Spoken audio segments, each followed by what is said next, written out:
খিচুড়ি রাখতে বলেন। সপ্তাহে অন্তত 2বার সায়নীর বিরিয়ানির উৎসব হতো। পাড়ার লোকজন পর্যন্ত টের পেত আজ বসুবাড়িতে বিরিয়ানি। একদিন পাশের পাড়ার পিসিমা বললেন, ওমা, তোমার বাড়ির এই গন্ধে তো আমাদের মুখে জল এসে যায় রে। সায়নী লাজুক এসে বলল, আসুন না একদিন, আপনার প্রিয় বিরিয়ানি খেয়ে যান। সায়নীর বিরিয়ানির খ্যাতি পৌঁছে গেল সোশ্যাল মিডিয়া পর্যন্ত। সে তার নিজস্ব ইউটিউব চ্যানেল খুলল, বিরিয়ানি পাগল বৌমা। প্রথম ভিডিওতেই সে রান্না করলো মালতী মায়ের মুখ ভরা মটন বিরিয়ানি, সঙ্গে দিল মজার মজার শ্বশুরবাড়ির গল্প।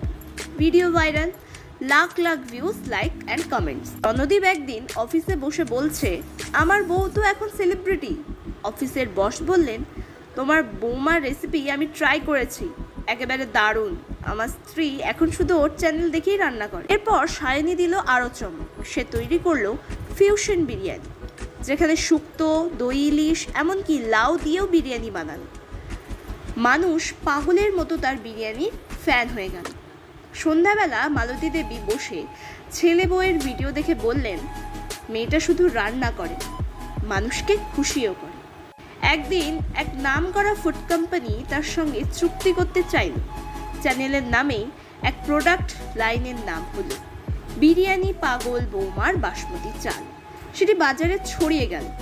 সায়নীর রান্নাঘর এখন শুধু পরিবার না, পুরো শহরের ভালোবাসার জায়গা। আর বসুবাড়ি এখন শুধু একটা বাড়ি নয়, বিরিয়ানির স্বর্গ।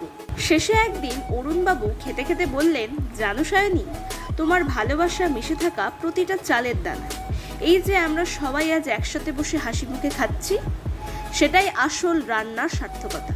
সায়নী হেসে বলল, আজ আমি খুশি যখন সবাই বলে এই সেই বিরিয়ানি পাগল বৌমা।